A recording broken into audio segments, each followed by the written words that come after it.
Alright everyone, I know it's been a minute since you guys last saw me, since it was like, what, 2 weeks ago when I uploaded that AI cover Awakens and came from my face?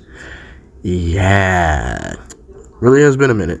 But to explain where I've been, as of recently, I have just been, chilling. I've also been making a Mugen with some friends.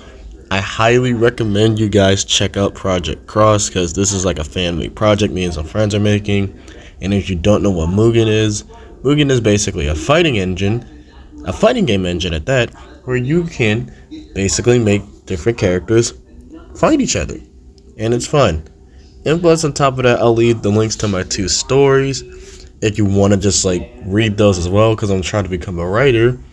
And I think I should have a timestamp up right here if you just want to go ahead and skip into me doing the chapter review. But overall, that's where I've been as of late. So, roll the intro, and let's get started.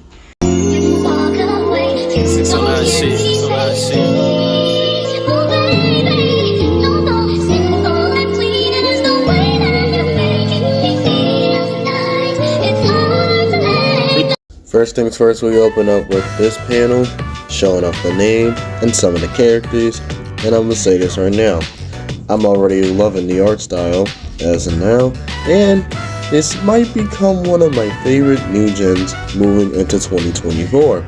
So let's move into it now and talk about the next part. We also get a shot of the main protagonist as well here, and looking at him, he gives me a mixture of Yoha Sakura and Iki Minami from Air Gear, or I could just say Toma from Magical Index, and we can go from there. So let's talk about the chapter and what happened in the chapter itself. So our first chapter opens up with one of the main protagonists as he's at the gate, and he's basically a part of the student council and everything else. He's just counting down, trying to make sure all the students are in, and by the time he closes that gate, that means you're basically late. And like I said before, in the last minute, he closes the gate, and we find out his name is Yayoi Asakaze, and I'ma just be honest with you guys right now. In this first little half, I wasn't feeling Asakaze like that, because I'm not that much of a big fan of those characters that's been oh, we must follow the school rules, we must follow the rules, all this, that, yada yada yada. I just don't like them. I don't like the Idas from My Hero or other characters you can think of, or tell me who's like that in the comments.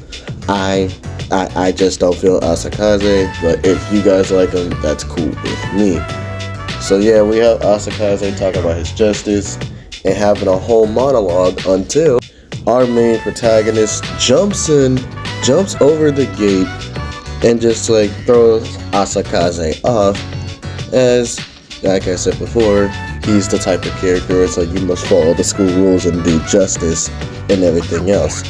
And as we see the main protagonist walking off, we can get into the next, and he is greeting himself as we find out he's the new student. And we learn that his name is Aboa Kuramori, and as he's learning everything about the class, and the class is starting to like him, Asakaze pops out of nowhere, revealing the school rule, being Your outfit is out of line for the school. That tattoo of yours is out of line. I'm really, like I said before, I'm not feeling Asakaze up until now, but we'll get into the other part. And like I said right here, this is where he's talking about the whole tattoo thing and everything else, and just complaining and being you're not supposed to have that. And coming from off that panel, we have Aboa and Asakaze having a talk, and Asakaze is still trying to enforce the rules, and him saying about being correct. And we also have Aboa being oh, right, I don't think what you believe in is wrong. Everyone should look out for others, but I can't lie to myself. And we get into the next part, which shows off one of my favorite panels so far in this manga. We have Aboa saying, to avoid regret, I have to walk down my own path, even if that may be outside of this world.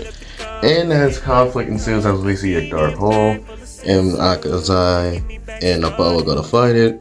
As I meant to say, Asakaze is just trying to follow Aboa, still being a stick in the mud. So we find this out as we see Aboa try to handle a shadow, and he's well, Asakaze, now don't tell me you slipped through the human warp, as I'm starting to think this might be a whole nother type of world something like from the, you know how in Persona they had the shadow world, the TV world. That's why I'm basically saying I'm getting vibes with that, and why I said this is gonna be like Shonen Jump's version of Persona. I'm not saying that as like it's just a Persona copy.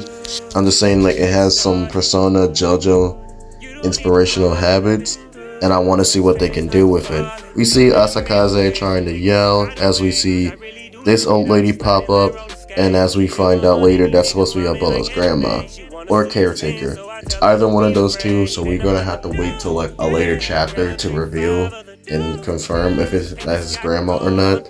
But for now, from what I'm seeing with her, she is giving me the Genkai, old master, old sensei type of thing, if you get what I mean. Your Genkai is your master Roshi's, stuff like that. So let's move on. And like I said, we have Abella calling her out the grandma, but I'm thinking it might be to something else, to show the how she's old or something like that, because how most protagonists do with old senseis, be like Gigi, old nan, grandma, stuff like that.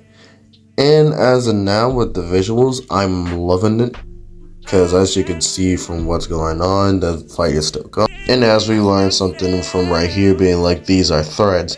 Threads basically mean, they're basically under possession of a shadow, and shadows will act like as like the main monsters in this world.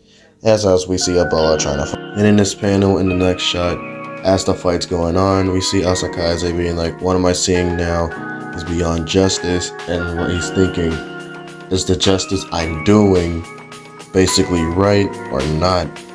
So let's continue. And as the battle has smoothed down, we just see Abella being like, Mobile City has become the beacon for the other world. And he's talking to his grandma being like, yeah, that's why I came here.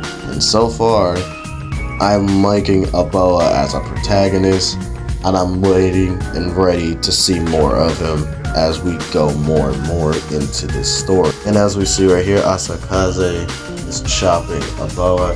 For context, Asakaze passed out after the fight, and Abella, like being Abella, he basically tries to take Asakaze to his house so that way he can get some better treatment. As you can see, they're talking about the girl, and don't worry, she's been under some treatment, so she'll be fine.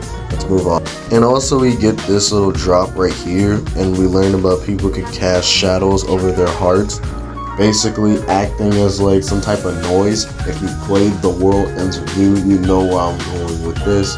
Noise basically cast over people, basically representing their negative emotions.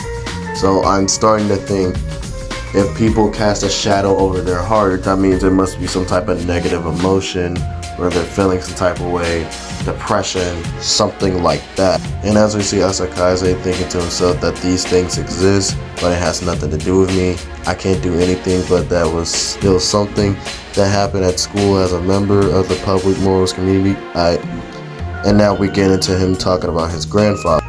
And as we see right here, we learn more about his grandfather and his backstory. Because like I said earlier, I'm not that much of a fan of Asakaze. It's just, I need him to grow on me a little bit more, but I'm starting to understand why he's like this is because of his backstory, because how his grandfather was a just as noble man, and how he passed away doing the things he was doing.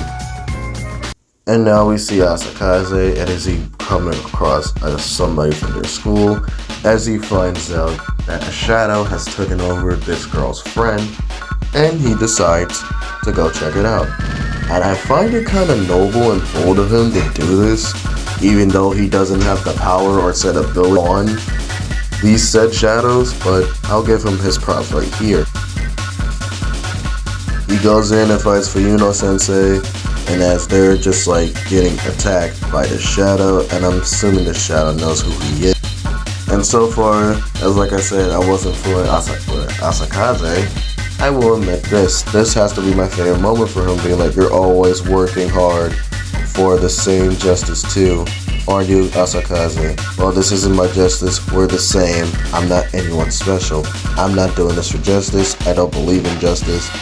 Those exist as many grounds, and any other of those could seem unfair, and I'm thinking he's slowly starting to grow on me as a Duragin.